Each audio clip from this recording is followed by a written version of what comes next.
Okay.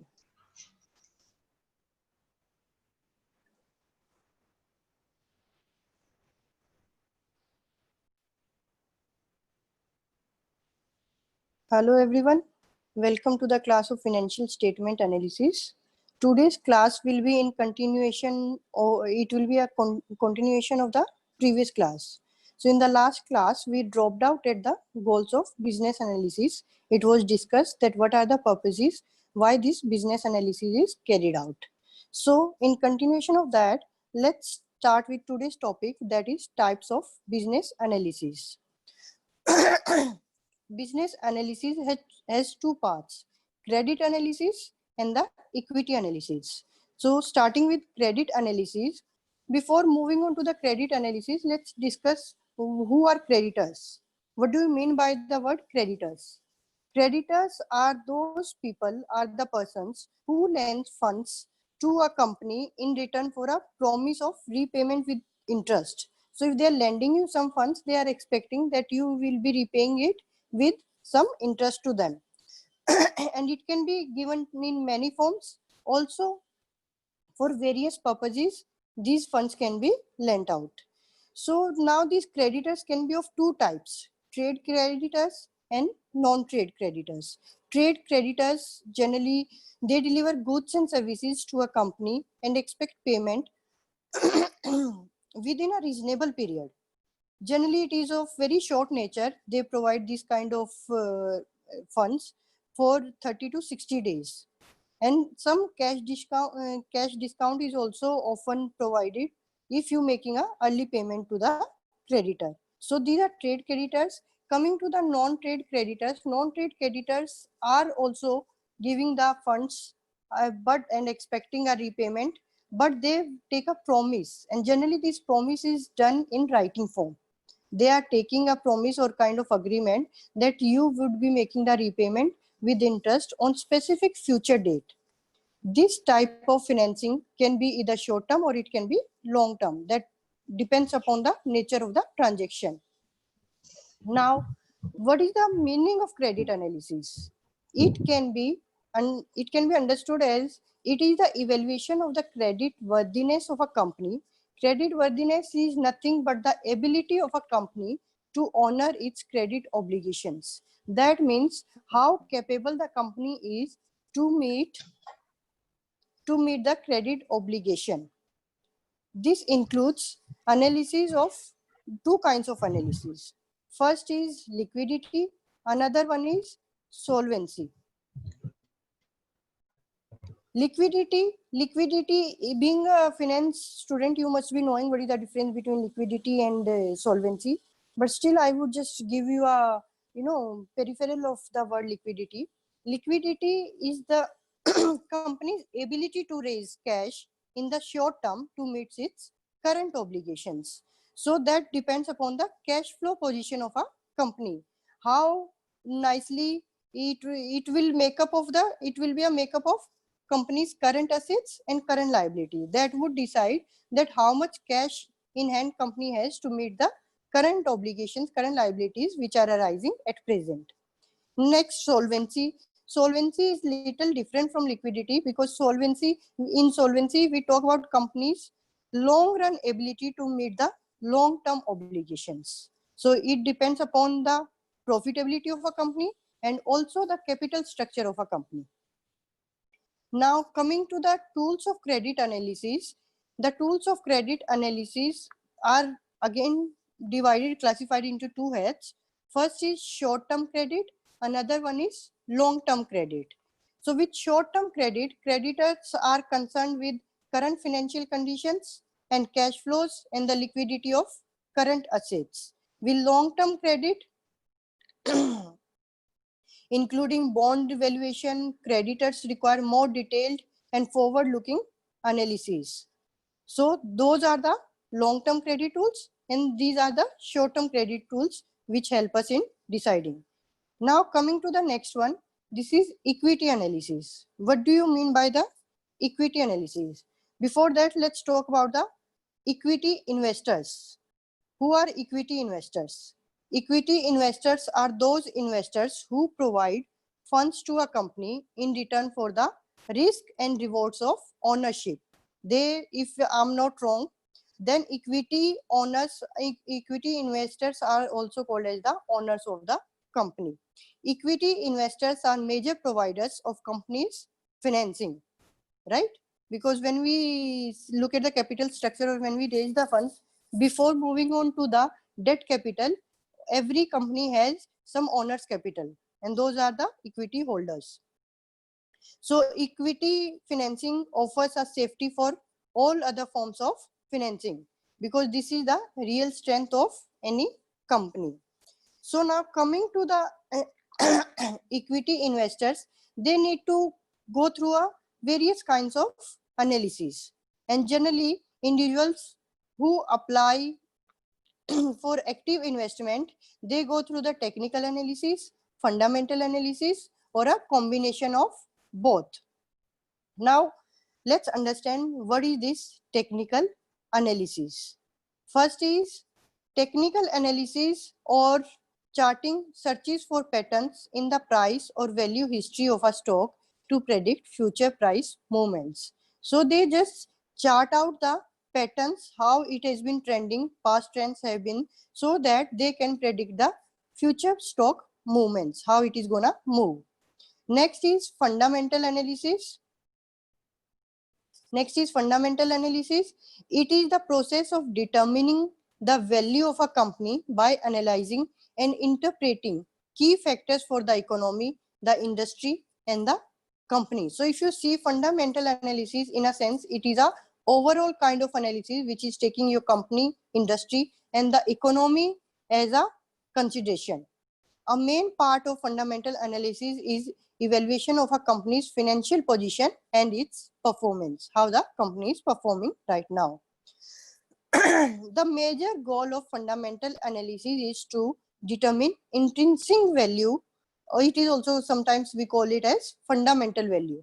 So what is this intrinsic value? This intrinsic value comes out as an outcome of the fundamental analysis which is carried out in the organization. So we carry out fundamental analysis so that we can reach to the intrinsic value.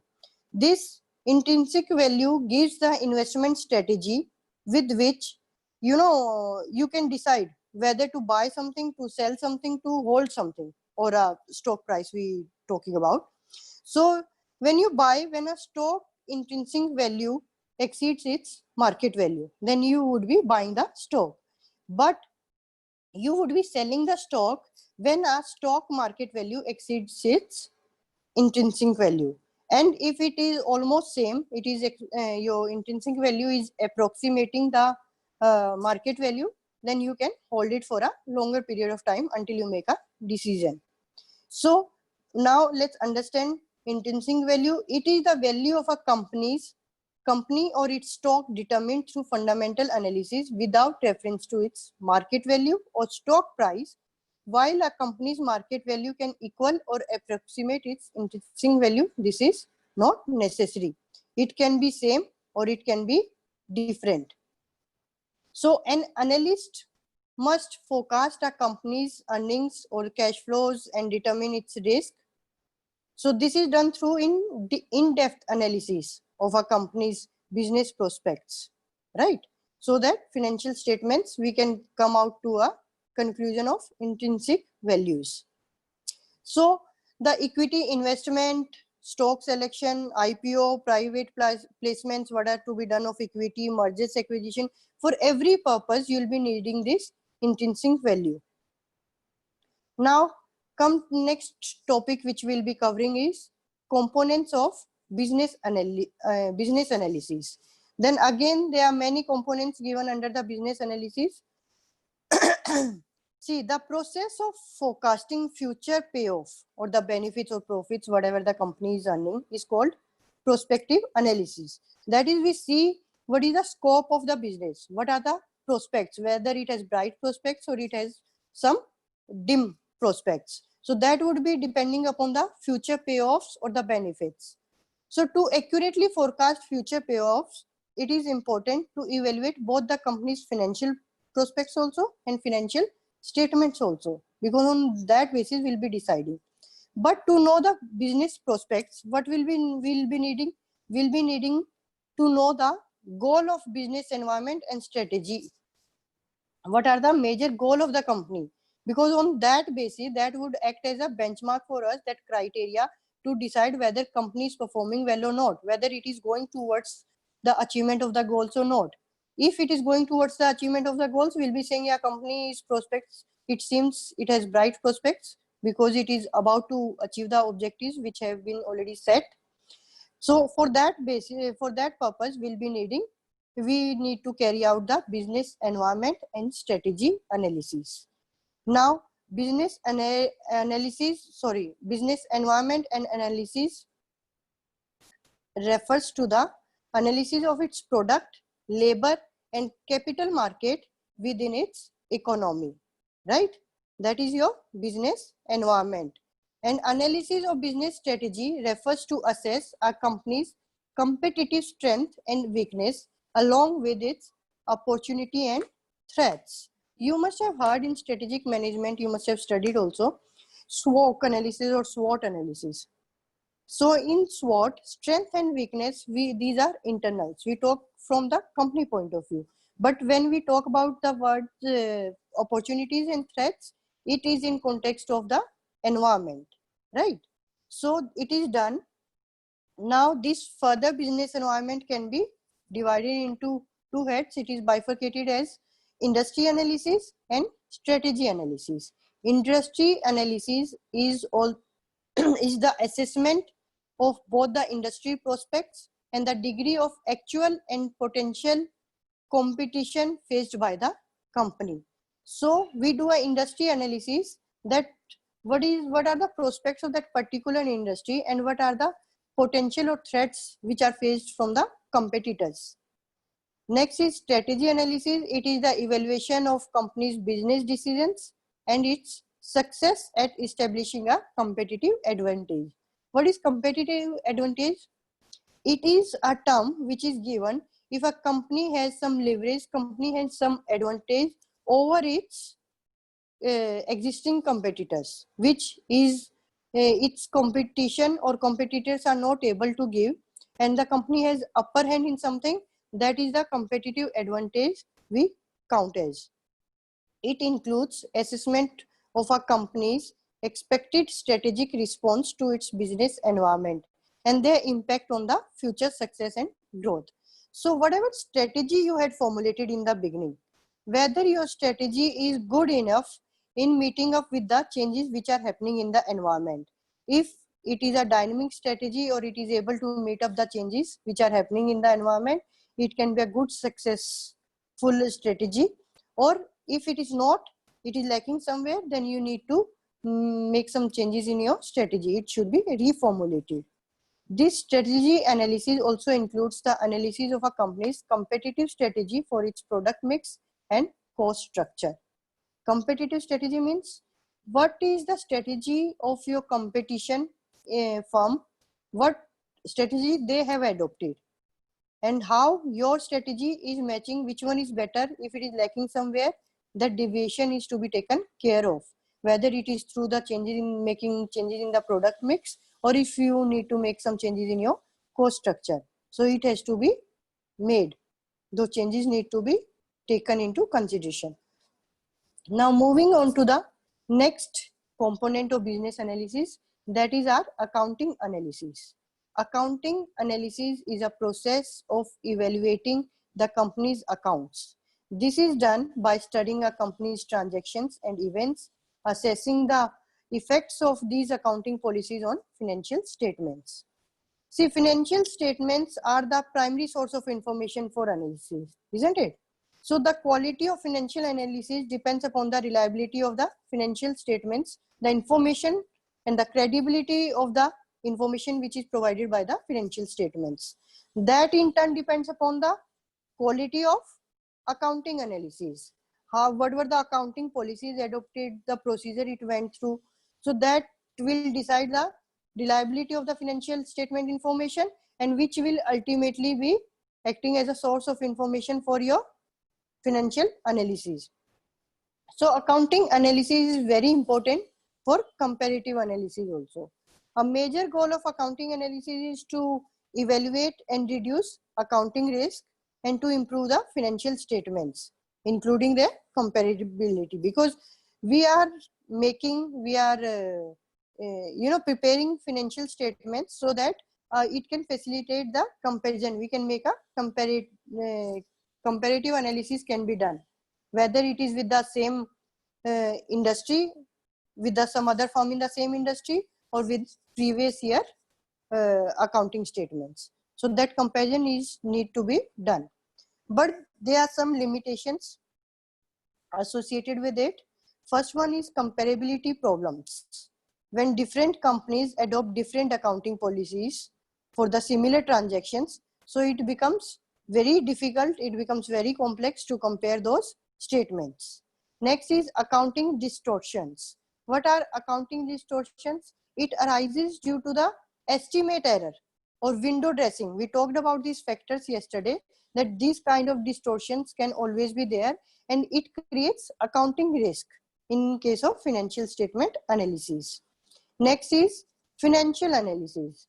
It is the use of financial statements to analyze a company's financial position and performance and to assess future financial performance. So this is done to know how company will be performing financially in financial terms in the coming future.